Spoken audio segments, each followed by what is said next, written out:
Berjumpa kembali Bapak Ibu, saudari-saudara umat beriman terkasih dalam Tuhan. Salam sehat berlimpah berkat.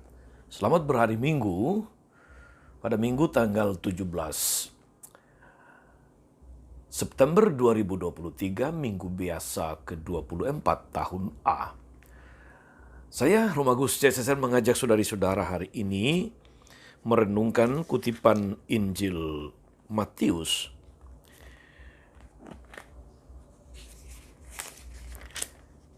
bab 18 ayat 21 sampai 35 tentang pengampunan. Tema yang menarik, relevan dan selalu aktual sepanjang waktu. Kita mendengarkan sabda Tuhan dalam nama Bapa dan Putra dan Roh Kudus. Amin. Sekali peristiwa datanglah Petrus kepada Yesus dan berkata, "Tuhan, sampai berapa kalikah aku harus mengampuni saudaraku jika ia berbuat dosa terhadap aku? Sampai 7 kali?" Yesus berkata kepadanya, "Bukan. Aku berkata kepadamu, bukan sampai 7 kali, melainkan sampai 70 kali 7 kali. Sebab hal kerajaan surga itu seumpama seorang raja yang hendak mengadakan perhitungan dengan hamba-hambanya. Ketika ia mulai mengadakan perhitungan itu, dihadapkanlah kepadanya seorang yang berhutang 10.000 talenta. Tapi karena orang itu tidak mampu melunasi hutangnya, raja itu memerintahkan supaya ia dijual beserta anak istri dan segala miliknya untuk membayar hutangnya. Maka sujudlah hamba itu, menyembah dia, katanya, 'Sabarlah dahulu, segala hutangku akan kulunaskan.' Lalu tergeraklah hati raja itu oleh belas kasihan akan hamba itu, sehingga ia membebaskannya dan menghapuskan hutangnya. Tapi ketika hamba itu keluar, ia bertemu dengan seorang hamba lain yang berhutang 100 dinar kepadanya. Dia menangkap dan mencekik kawannya itu dan memohon kepadanya. Katanya, 'Bayar hutangmu.' Maka sujudlah kawannya itu dan memohon, 'Sabarlah dahulu, hutangku itu akan kulunaskan.' Tapi ia menolak dan menyerahkan kawannya itu ke dalam penjara sampai dilunaskannya segala hutang itu.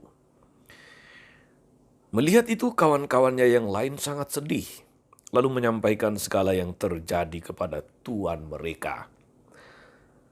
Maka raja itu menyuruh memanggil hamba pertama tadi dan berkata, 'Hai hamba yang jahat, seluruh hutangmu telah kuhapuskan karena engkau memohonnya kepadaku.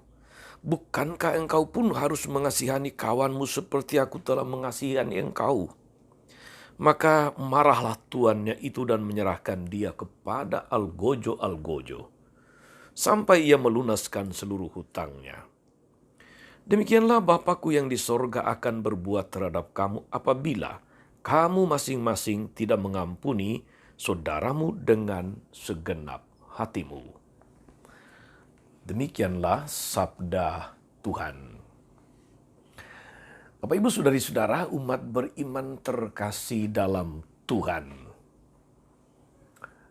Tema mengampuni, tema yang aktual dan selalu relevan sepanjang waktu. Tema minta maaf, pengampunan dan sebagainya selalu aktual. Kadang-kadang saudari-saudara kita merasakan bahwa minta maaf saja tidak cukup atau tidak pernah cukup. Karena kita manusia punya kebiasaan hitung-hitungan atau suka berhitung juga dalam hal kesalahan. Dan itu berarti dalam hal maaf, dalam hal mengampuni. Oleh karena itu, tidak heran kalau saudara-saudari suatu saat kita minta maaf, tapi orang masih saja mempermasalahkan kesalahan yang dulu. Suatu waktu dibicarakan lagi. Sewaktu-waktu diingat-ingat lagi, diungkit-ungkit kembali dan sebagainya.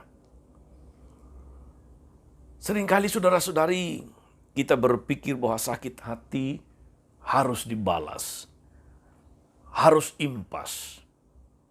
Baru setelahnya seakan-akan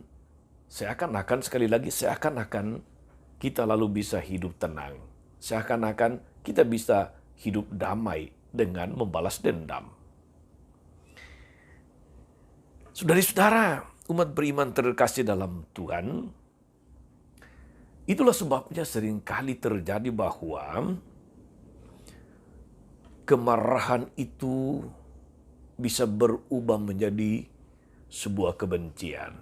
Kebencian lalu berubah menjadi penyakit dan penderitaan. Yang rugi, ya kita-kita juga. Kita sendiri yang susah untuk mengampuni, yang sulit untuk memaafkan. Ingatlah dulu saudara-saudari ketika terjadi tragedi 11 September di Amerika. Ketika Menara Kembar atau World Trade Center itu diserang oleh para teroris secara serentak. Berapa banyak nyawa yang hilang, berapa banyak orang yang mati, kehilangan saudara, keluarganya, sahabatnya, pasangan hidupnya. Apakah para teroris itu pernah minta maaf? Tidak. Justru mereka mungkin barangkali bergembira. Makin banyak korban, makin kelihatan bahwa tujuan mereka tercapai. Pertanyaannya, kalau begitu siapa sebetulnya yang lebih diselamatkan dalam tindakan memaafkan? Dalam tindakan mengampuni? Apakah pelaku kejahatan atau korbannya? Tentu saja saudara-saudari, jawabannya adalah korbannya. Ketika memaafkan, ketika mengampuni, yang diselamatkan adalah korbannya. Saudari-saudara, dalam Injil hari ini kita mendengar Petrus seakan-akan sudah melebih-lebihkan sebuah kebaikan di depan Yesus. Dia bertanya apakah harus mengampuni sampai 7 kali. Dalam tradisi Yahudi, saudara-saudara, pengampunan itu diberikan sampai 3 kali. Oleh karena itu, Petrus merasa bahwa 7 kali itu sudah terlalu banyak. Itu sudah terlalu hebat, sampai 7 kali mengampuni. Kurang apa lagi? Akan tetapi Yesus lebih gila lagi ketika dia menjawab pertanyaan Petrus. Bukan 7 kali tetapi 70 kali. 7 kali. Itu berarti bahwa memberikan maaf, memberikan ampun itu tidak pernah terhitung. Tidak terbatas. Jadi kalau ditanya secara singkat berapa kali harus mengampuni, jawabannya bukan soal berapa kalinya, tapi setiap kali.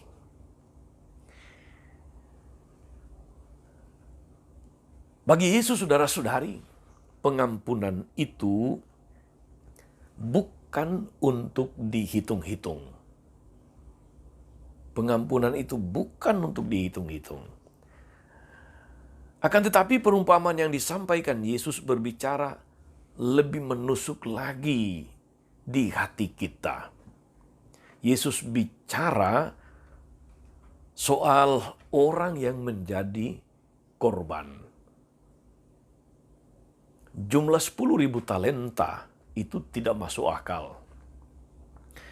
1 dinar itu adalah gaji normal untuk 1 hari atau sehari. 1 talenta sama dengan 10.000 dinar. Maka kalau 1 dinar itu setara dengan 40.000 misalnya saudara-saudari, maka 1 talenta itu sama dengan 400 juta. Maka 10.000 talenta itu berarti kurang lebih 4 triliun. Apakah Yesus mengada-ngada saudara-saudari ketika memakai perumpamaan ini? Tentu saja tidak, sebab jumlah itu sebenarnya mau mengatakan kamu tidak mampu melunasinya. Kamu tidak akan pernah mampu melunasinya. Orang yang berutang demikian banyak sudah tidak punya harapan lagi. Maka sungguh tidak masuk akal jika dia masih bisa berkata, Tuhan bersabarlah, segala hutanku akan kulunasi. Itu sebetulnya kalimat yang sudah kehilangan harapan. Oleh karena itu, dilepaskan dari utang yang tidak mungkin terbayar, itu ibarat kita lolos dari tiang gantungan. Siapapun seharusnya bersyukur luar biasa dan mulai saat itu berubah karena masih diizinkan untuk hidup. Dan disinilah saudara-saudari letak kunci cerita ini. Seharusnya dia bersyukur karena dibebaskan. Dan kemudian berubah karena diselamatkan. Akan tetapi itu tidak terjadi. Apa yang terjadi sesudahnya ternyata menunjukkan bahwa hamba itu tidak tahu bersyukur, tidak tahu diri.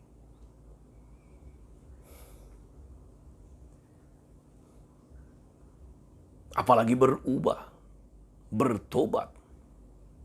Dia sudah diampuni, dia dibebaskan, tapi dia tidak mampu menyalurkan pengampunan dan pembebasan itu kepada orang yang berhutang lebih sedikit daripadanya dibanding dia berhutang kepada tuannya. Padahal dia ibaratnya sudah diberi kesempatan kedua untuk hidup. Dia diizinkan untuk hidup lagi. Ada konsekuensi panjang dari hitung-hitungan saudari-saudara. Dalam hal mengampuni, dalam hal memaafkan tentu saja. Konsekuensinya panjang gara-gara setiap kali kita mau mengklarifikasi kesalahan orang lain, kalau memaafkan mereka yang sudah mengaku salah saja sulit. Apalagi mengampuni mereka yang tidak pernah minta maaf kepada kita. Jangan-jangan kita hanya mau memaafkan asalkan orang minta maaf lebih dulu. Apakah kita lupa saudari-saudaraku bahwa kita sekarang ini masih hidup karena ada yang sudah berkorban demi kita? Karena ada yang sudah mau menjadi pelunas hutang dosa kita. Maka memang benar saudari-saudara, rupa-rupanya kita berat untuk memaafkan, susah untuk mengampuni karena tidak mampu bersyukur atas keadaan kita sekarang ini.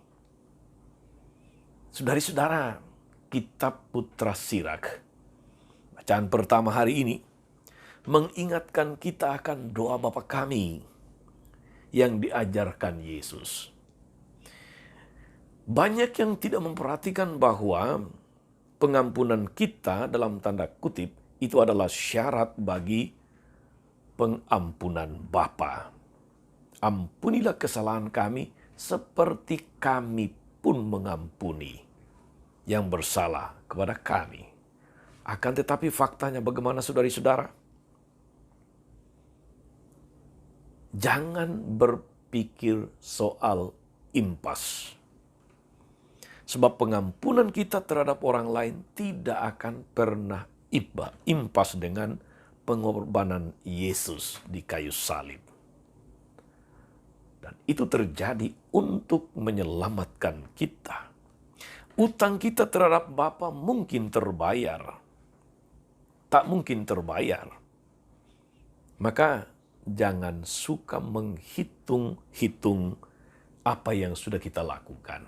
Jangan suka menghitung sudah berapa kali memaafkan. Jangan suka menghitung-hitung sudah berapa kali mengampuni. Karena seringkali kita mengatakan, jangankan pengampunan, sabar saja kita bilang, sabar itu ada batasnya. Terus bagaimana dengan memaafkan? Ada batasnya. Bagaimana dengan pengampunan? Lebih dalam lagi, ada batasnya. Tuhan Yesus mengatakan, pengampunan harus diberikan tanpa batas. Saudari-saudara umat beriman terkasih, jadi persoalannya memang bukan soal berapa kali, melainkan kapan kita mau mulai. Tidak ada maling yang menyerahkan diri untuk dihukum. Tidak ada teroris yang akan minta maaf, apalagi maaf lahir dan batin. Tidak ada pelaku kejahatan yang mau menghibur korbannya. Tidak ada yang tidak diperlukan dan tidak diperlukan ungkapan minta maaf dari teman atau saudara kita yang pernah mengkhianati atau menjatuhkan kita. Yesus tidak bicara sedikit pun soal minta maaf sebagai syarat untuk pengampunan. Yesus hanya bicara soal keselamatan yang sudah kita terima. Kamu sudah diampuni, karena itu mestinya pengampunan dari Tuhan itu terus mengalir kepada orang lain juga, tidak berhenti pada kita. Yesus hanya bicara soal keselamatan yang sudah kita terima, soal hidup yang sudah kita alami dan nikmat saat ini. Maka saudari-saudara, kalau kita mau mulailah dengan bersyukur saat ini atas hidup yang sudah dianugerahkan, yang sudah ditebus oleh Tuhan. Mari kita mulai berterima kasih atas pengorbanan Yesus sampai di kayu salib. Maka kita tidak akan memaksakan syarat apapun untuk mengampuni orang lain. Mengampuni seperti halnya mencintai, selalu tanpa syarat. Unconditional. Meskipun kita menjadi korban, tetapi melalui luka-luka kita, kita diberi kuasa untuk menyembuhkan diri kita dan menyembuhkan orang lain yang melakukan kejahatan. Sebab kita memang tidak pernah impas dengan Tuhan. Saudari-saudara, tak usah berhitung berapa kali, mulailah dengan bersyukur karena sudah diampuni. Lalu setelah itu berubahlah, jadilah saluran berkat, saluran kasih Tuhan, saluran kerahimannya kepada banyak orang. Ingatlah, Anda sudah ditebus. Penebusan itu harus mengalir kepada orang lain juga. Dan jangan tanya, berapa kali? Tuhan Yesus memberkati. Amin. Tuhan Yesus Kristus, kami bersyukur atas firman-Mu yang sungguh meneguhkan kami, manusia yang sering hitung-hitungan dalam hal memaafkan, dalam hal mengampuni. Semoga dengan menyadari pengampunan yang kami terima daripada-Mu tanpa syarat, kami pun boleh ambil bagian untuk menjadi saluran belas kasih dan kerahiman-Mu kepada banyak orang, lebih-lebih mereka yang menyakiti, mereka yang bersalah kepada kami. Terpujilah nama-Mu sepanjang segala masa. Amin. Saudari-saudara sekalian, berkat Allah turun atas saudari-saudara, atas mereka yang kita doakan atau kita janjikan doa. Mereka yang sakit dan menderita, segala rencana, karya, pelayanan hari ini, Bapa dan Putra dan Roh Kudus. Amin. Tetap sehat dan teruslah menjadi saluran berkat Tuhan. Jangan lupa like, subscribe, nyalakan lonceng notifikasinya. Salam 52, Tuhan memberkati.